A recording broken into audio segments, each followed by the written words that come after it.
Friends, आज की इस वीडियो का टॉपिक है डायरेक्ट ऑनलाइन स्टार्टर की control wiring. Direct online starter की कंट्रोल वायरिंग कैसे करते हैं। तो कई बार इंटरव्यू में पूछ लिया जाता है कि क्या आपको डायरेक्ट ऑनलाइन स्टार्टर का कंट्रोल सर्किट डायग्राम बनाना आता है, यानी कि उसकी वायरिंग करनी आती है। अगर वायरिंग करनी आती है तो उसका सर्किट डायग्राम बना के दिखाइए। तो ये टॉपिक भी इसी वीडियो में कवर हो जाएगा। तो दूसरे नंबर पे हम बात करेंगे डायरेक्ट ऑनलाइन स्टार्टर के अंदर क्या क्या सामान यूज होने वाला है। तीसरे नंबर पे हम बात करेंगे कंट्रोल सर्किट डायग्राम, यानी कि डायरेक्ट ऑनलाइन स्टार्टर का कंट्रोल सर्किट डायग्राम आपको बना के दिखाएंगे, जिससे कि आपको इसकी वायरिंग करने में आसानी हो जाएगी। चौथे नंबर पे आप देखेंगे कि सर्किट डायग्राम को आप अपने पास कैसे रख सकते हैं। तो यहाँ पे हमने एक एप्लीकेशन बनाई है, उसके अंदर direct online starter, reverse forward और स्टार डेल्टा स्टार्टर सभी के सर्किट डायग्राम आपको मिल जाएंगे। वो एप्लीकेशन भी मैं आपको फोर्थ नंबर पे दिखाऊंगा। उसका लिंक मैंने डिस्क्रिप्शन में दिया हुआ, वहां से जाके आप इसको डाउनलोड कर सकते हैं और अपने पास सर्किट डायग्राम को रख सकते हैं। पांचवें नंबर पे हम देखेंगे practical direct online starter wiring as per diagram. जो हम सर्किट डायग्राम बनाएंगे उसकी हम प्रैक्टिकल वायरिंग करेंगे। तो यहाँ पे हमारे पास ये सारा सामान रखा हुआ है, इसकी हम प्रैक्टिकल वायरिंग करके आपको दिखाएंगे। लास्ट में हम देखेंगे फाइनल टेस्ट। इसकी टेस्ट करके देखेंगे कि ये ऑन ऑफ कैसे काम करता है, कैसे हम इसको ऑन ऑफ कर सकते हैं। फाइनली हम देखेंगे डायरेक्ट ऑनलाइन स्टार्टर से जुड़े हुए कुछ इंटरव्यू क्वेश्चन। लास्ट में हम इसके जो इंटरव्यू में पूछे जाने वाले कुछ सवाल जवाब होते हैं वो भी हम देख लेंगे। तो चलिए फ्रेंड्स, अभी हम स्टार्ट करते हैं। सबसे पहले डायरेक्ट ऑनलाइन स्टार्टर के अंदर क्या क्या सामान यूज होता है। तो फ्रेंड्स, अभी आप यहाँ पे देख सकते हैं, ये है डायरेक्ट ऑनलाइन स्टार्टर की कंपोनेंट लिस्ट, जिससे कि आप पता लगा सकते हैं कि इसके अंदर क्या क्या सामान यूज होने वाला है। तो यहाँ पे सबसे पहले है एमसीबी, जो कि एक कंट्रोल को ऑन ऑफ करने के लिए काम आती है। तो ये एक एमसीबी है, सिंगल पोल की एमसीबी। तो इसको हम साइड में रख लेते हैं। सेकंड नंबर पे आता है फ्रेंड्स OLR, ओवरलोड रिले, जो कि मोटर की प्रोटेक्शन के लिए यूज होती है। ये एक LNT कंपनी की मोटर प्रोटेक्शन डिवाइस है, जो कि OLR है फ्रेंड्स, ओवरलोड रिले है। अलग अलग कंपनियां अलग अलग मॉडल के हिसाब से बनाती है। तो मैंने आपको दिखाने के लिए ये LNT कंपनी की ओवरलोड रिले ली है। तीसरे नंबर पे आता है फ्रेंड्स कॉन्टेक्टर, जो कि पावर कॉन्टेक्टर होता है। ये भी अलग अलग कंपनियां अलग अलग मॉडल के हिसाब से बनाती हैं। ये मैंने LNT का सामान लिया हुआ है, तो ये LNT का ही कॉन्टेक्टर है। तो ये कॉन्टेक्टर है पावर कॉन्टेक्टर, जिससे कि 3 इनपुट होते हैं और 3 आउटपुट होते हैं। किसी किसी के अंदर 4 टर्मिनल होते हैं और किसी किसी के अंदर ये 3 टर्मिनल में ही हो जाते हैं। और उसके बाद आता है friends start stop push button. यहाँ पे आप देख सकते हैं, ये है start stop but push button. जो कि ग्रीन कलर का होता है वो स्टार्ट बटन होता है, जो रेड कलर का होता है वो स्टॉप बटन होता है।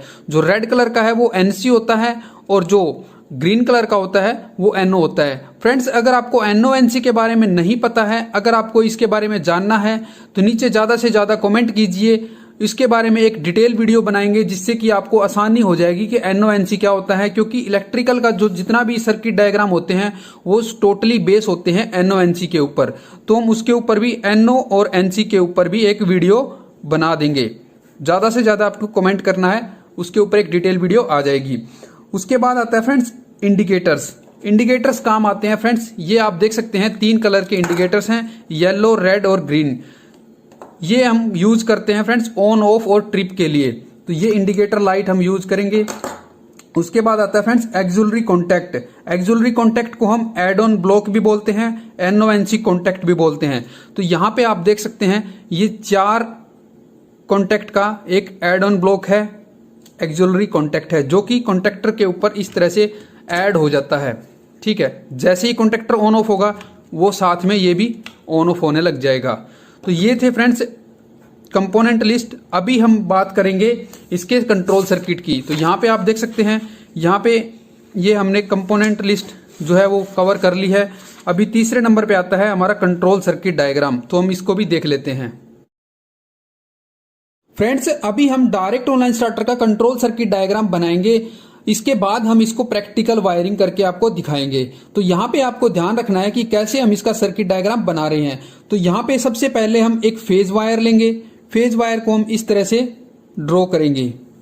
ये हमारी फेज वायर हो गई है। फेज वायर के नीचे हम एक यहाँ पे एक MCB लगाएंगे, जो कि ऑन ऑफ करने के लिए काम आएगी। कंट्रोल एमसीबी रहेगी ये।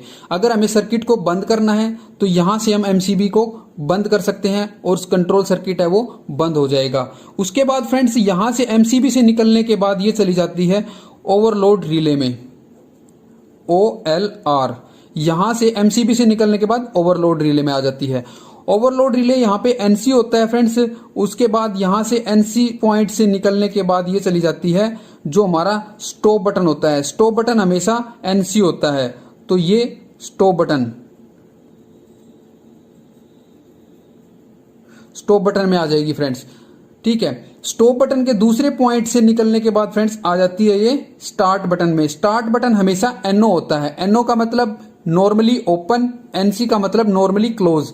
अगर आपको NO/NC के बारे में नहीं पता है तो डिटेल वीडियो पाने के लिए नीचे ज्यादा से ज्यादा कमेंट कीजिए, हम आपके लिए डिटेल वीडियो बनाएंगे। तो ये है फ्रेंड्स स्टार्ट बटन,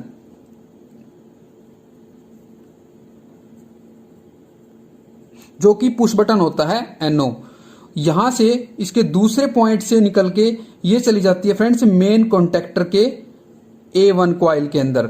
कॉन्टेक्टर के अंदर दो तरीके के टर्मिनल होते हैं, एक तो पावर के टर्मिनल होते हैं, एक कॉइल के टर्मिनल होते हैं। ठीक है, तो ये कॉइल के टर्मिनल जो A1 होता है उसके अंदर चली जाएगी, और इसके जो A2 होता है फ्रेंड्स कॉइल का जो दूसरा टर्मिनल होता है वहां से वायर न्यूट्रल पॉइंट पे चली जाएगी। ये वो जो वायर है ये न्यूट्रल की वायर है फ्रेंड्स। तो यहां से फेज मिल जाएगा और यहां से न्यूट्रल मिल जाएगा। अभी हम क्या करेंगे, एमसीबी को ऑन कर देंगे, और एमसीबी को ऑन जैसे ही ऑन होगी तो ये पावर यहां तक पहुंच जाएगी, क्योंकि बीच का जो सारा सर्किट है वो एनसी है। जब इसको हम प्रेस करेंगे तो पावर यहां पे पहुंच जाएगी। जब इसको हम छोड़ देंगे तो ये कॉन्टेक्टर भी ऑफ हो जाएगा, क्योंकि इसको होल्डिंग की जरूरत पड़ती है। तो होल्डिंग के लिए जो कॉन्टेक्टर का एक एक्सिलरी कॉन्टेक्ट होता है NO पॉइंट, NO पॉइंट से हम क्या करेंगे, जो स्टार्ट बटन होता है स्टार्ट बटन के पैरेलल में हम इसको NO को एक यहां से वायर करेंगे।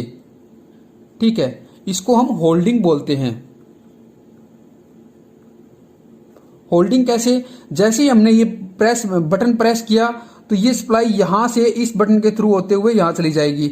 जब ये कॉन्टेक्टर ऑन हो जाएगा तो इसके जितने भी कॉन्टेक्ट होंगे NO NC NC NO वो आपस में एक दूसरे के साथ चेंज हो जाएंगे। जो NO होगा वो NC बन जाएगा, जो NC होगा वो NO हो जाएगा। तो हमने जो NO लिया है वो NC हो जाएगा। NC होने के बाद ये सप्लाई यहां से होते हुए यहां पे मिलनी स्टार्ट हो जाएगी, यानी कि ये इसको होल्ड करके रखेगी, इसलिए हम इसको होल्डिंग पॉइंट बोलते हैं। ठीक है, ये था फ्रेंड्स इसका कंट्रोल सर्किट। अभी हम इसी कंट्रोल सर्किट को फॉलो करके हम बनाएंगे प्रैक्टिकल। लेकिन आप इस सर्किट को अपने पास कैसे रख सकते हैं वो अभी हम पॉइंट में देखने वाले हैं, क्योंकि हमारा जो नेक्स्ट पॉइंट था वो था अपने पास कैसे रख सकते हैं इस सर्किट डायग्राम को। तो यहां पे आप देख सकते हैं फ्रेंड्स, ये हमारे पास एक एप्लीकेशन है, अगर आपको दिखाई दे रही है तो यहां पे आप देखेंगे तो इसका लोगो कुछ आपको इस तरह से दिखाई देगा। ठीक है, यहां पे आप जाएंगे डायग्राम के, इलेक्ट्रिकल डायग्राम के अंदर जाएंगे तो यहां पे आप देख सकते हैं डायरेक्ट ऑनलाइन स्टार्टर के अंदर जाएंगे तो डायरेक्ट ऑनलाइन स्टार्टर का जो सर्किट डायग्राम है ये वाला सर्किट डायग्राम कंट्रोल सर्किट है, ये पावर है, और ये कुछ इसके बारे में वर्किंग वगैरह है और कहां पे इसके क्या क्या कंपोनेंट यूज किए गए हैं। इसके अंदर काफी सारे कंट्रोल सर्किट डायग्राम है, पावर सर्किट डायग्राम है, डायरेक्ट ऑनलाइन स्टार्टर के 4 हैं। इसी तरह से star delta, reverse forward, starter interlocking, sequence starter, ठीक है, काफी तरीके के ये स्टार्टर हैं। इसका जो एप्लीकेशन का लिंक है वो वीडियो की डिस्क्रिप्शन में मिल जाएगा, वहां से जाके आप इसको डाउनलोड कर सकते हैं। तो चलिए फ्रेंड्स, अभी हम लास्ट में अभी चलते हैं प्रैक्टिकल करते हैं, इसकी डायरेक्ट ऑनलाइन स्टार्टर की वायरिंग करते हैं। वायरिंग करने के लिए हमें कंपोनेंट की जरूरत पड़ेगी और वायर की जरूरत पड़ेगी, तो अभी हम इसकी वायरिंग करते हैं एज पर सर्किट डायग्राम, जो हमने सर्किट डायग्राम बनाया उसके अकॉर्डिंग। तो चलिए हम इसको जल्दी से इसको कर लेते हैं। तो फ्रेंड्स, अभी हम करने वाले हैं इसकी प्रैक्टिकल वायरिंग। यहाँ पे आप देख सकते हैं कंपोनेंट रखे हैं और यहाँ पे सर्किट डायग्राम है। सर्किट डायग्राम में आपने देखा कि सबसे पहले एमसीबी के अंदर फेज वायर आती है, तो ये हम सबसे लास्ट में कनेक्ट करेंगे। उससे पहले हम क्या करते हैं, एमसीबी से निकल के जाती है ओवरलोड रिले में, तो हम यहाँ पे एमसीबी से कनेक्ट करेंगे और उसके बाद ओवरलोड रिले के जो ये 95 नंबर है इसके अंदर इसको कनेक्ट कर देंगे। तो फ्रेंड्स, अभी हमने वायर को कनेक्ट कर दिया एमसीबी से निकाल के ओवरलोड रिले में, जैसे कि सर्किट डायग्राम में दिया हुआ था वैसे ही सेम। अभी जो ओवरलोड रिले का एनसी पॉइंट है वहां से स्टॉप बटन में चली जाएगी। तो यहाँ पे आप देख सकते हैं सर्किट डायग्राम के अंदर भी हमने इसी तरह से किया है, ओवरलोड रिले से स्टॉप बटन में। तो यहां से एक वायर निकाल के स्टॉप बटन के अंदर कनेक्ट कर देंगे। तो फ्रेंड्स अभी आप देख सकते हैं ये ओवरलोड रिले से निकल के ये वायर स्टॉप बटन के अंदर चली गई है। यहां से स्टॉप बटन से निकलने के बाद ये जाती है फ्रेंड्स स्टार्ट बटन के अंदर। तो यहां से ऊपर से एक वायर निकाल लेंगे तो ये स्टार्ट बटन के अंदर एंट्री कर देंगे और उसके बाद स्टार्ट बटन से कॉन्टेक्टर के A1 पॉइंट पे चली जाएगी। तो इतनी वायरिंग हम कर लेते हैं। ये कॉइल के टर्मिनल फ्रेंड्स A1 और A2 आप यहाँ पे देख सकते हैं, A1 और A2 इसके अंदर चली जाएगी। तो यहां से हम स्टार्ट बटन में डालेंगे, स्टार्ट बटन से निकाल के कॉन्टेक्टर के A1 में कनेक्ट कर देंगे। तो फ्रेंड्स अभी हमने स्टॉप बटन से स्टार्ट बटन में, स्टार्ट बटन से कॉन्टेक्टर के A1 कॉइल के अंदर वायरिंग कर ली है। तो यहाँ पे आप देख सकते हैं ये स्टॉप बटन है, स्टॉप बटन से यहां से वायर गई स्टार्ट बटन में, स्टार्ट बटन से निकलने के बाद ये चली जाती है कॉन्टेक्टर के A1 में। आप यहाँ पे देख सकते हैं A1 में कनेक्ट हो गई है। तो फ्रेंड्स अभी हमारी इतनी वायरिंग कंप्लीट हो चुकी है। अब बारी आती है होल्डिंग की। होल्डिंग हम जहां से नजदीक लगती है वायर वहीं से हम करेंगे। तो सबसे पहले आप यहाँ पे देख सकते हैं स्टॉप बटन से, स्टॉप बटन के आउटपुट में जो स्टार्ट बटन लगा हुआ है, स्टार्ट बटन पे एक वायर उठाएंगे और NO पे कनेक्ट करेंगे। यहां पे कनेक्ट कर देंगे, यहां से एक वायर यहां पे कनेक्ट कर देंगे, ठीक है। और जो दूसरी वायर है फ्रेंड्स वो जो NO की है, वो जो स्टार्ट बटन है, स्टार्ट बटन के दूसरे पॉइंट पे, स्टार्ट बटन का ये दूसरा पॉइंट है, यहां से लेके ये वायर यहां पे गई हुई है। तो यहां से लेके एक वायर को यहां पे कनेक्ट कर देंगे और इसका जो दूसरा पॉइंट है NO का, यहां से लेके एक यहां पे कनेक्ट कर देंगे। तो फ्रेंड्स अभी फाइनली हमारी होल्डिंग भी हो चुकी है। अभी हमें कनेक्ट करना है फेज वायर MCB के इनपुट में और जो न्यूट्रल है वो कॉन्टेक्टर की कॉइल के A2 के टर्मिनल के अंदर। जो कॉन्टेक्टर का A2 है ये आप यहाँ पे देख सकते हैं, ये जो पॉइंट है वो A2 टर्मिनल है। यहाँ पे न्यूट्रल कनेक्ट करेंगे और यहाँ पे हम फेज वायर कनेक्ट करेंगे। उसके बाद हम इसको टेस्ट करके देखने वाले हैं। तो ये हम कनेक्ट कर देते हैं और सप्लाई इसके अंदर एंटर कर देते हैं। अभी आप देख सकते हैं हमने ये जो ब्लैक वायर है ये न्यूट्रल के लिए यूज किया है और यहाँ से हमने जो ये रेड कलर की वायर यूज की है वो फेज वायर के लिए कनेक्ट की है। इस MCB को हम ऑन कर देते हैं, ऑन हो गया है। ये जो स्टॉप बटन है ये स्टार्ट बटन है, ये कॉन्टेक्टर अभी ऑफ पड़ा है। तो अगर हम इसको ऑन करना है तो हम स्टार्ट बटन को ऑन करेंगे। तो आप यहाँ पे देख सकते हैं इसके अंदर यहाँ पे मूवमेंट होगी और इसके अंदर एक आवाज भी आएगी। तो आपने देखा इसके अंदर यहाँ से कॉइल के अंदर ऑपरेट हो गई है और इसके अंदर जो इसका जो पिस्टन था वो अंदर चला गया, ऑन हो गया ये। अभी हम इसको स्टॉप करेंगे तो ये स्टॉप बटन दबाएंगे तो ये स्टॉप हो गया है। अगर आपको अच्छे से देखना है तो इसको केसिंग इसको हटा देते हैं, केसिंग को, ठीक है। आपको यहाँ पे दिखाई दे जाएगा कि ऑन हो गया या नहीं होगा। ऑन बटन दबाएंगे तो आप यहाँ पे देख सकते हैं ये पिस्टन है इसका नीचे चला गया है, प्लंजर जो है, और इसको हम ऑफ करते हैं अभी, ऑन ऑफ। तो फ्रेंड्स इस तरह से आप आसानी से एक डायरेक्ट ऑनलाइन स्टार्टर की कंट्रोल वायरिंग कर सकते हैं। ये थी कंट्रोल वायरिंग। अगर आपको पावर वायरिंग की वीडियो चाहिए तो नीचे कमेंट कीजिए, हम पावर वायरिंग की वीडियो तो लेके वैसे भी आएंगे, लेकिन उसके लिए आप ज़्यादा से ज़्यादा कमेंट कीजिए अगर आपको पावर वायरिंग की वीडियो चाहिए। अभी चलते हैं फ्रेंड्स, हमारी जो फाइनल टेस्टिंग हो चुकी है हम इसको बंद कर देते हैं, साइड में रख लेते हैं।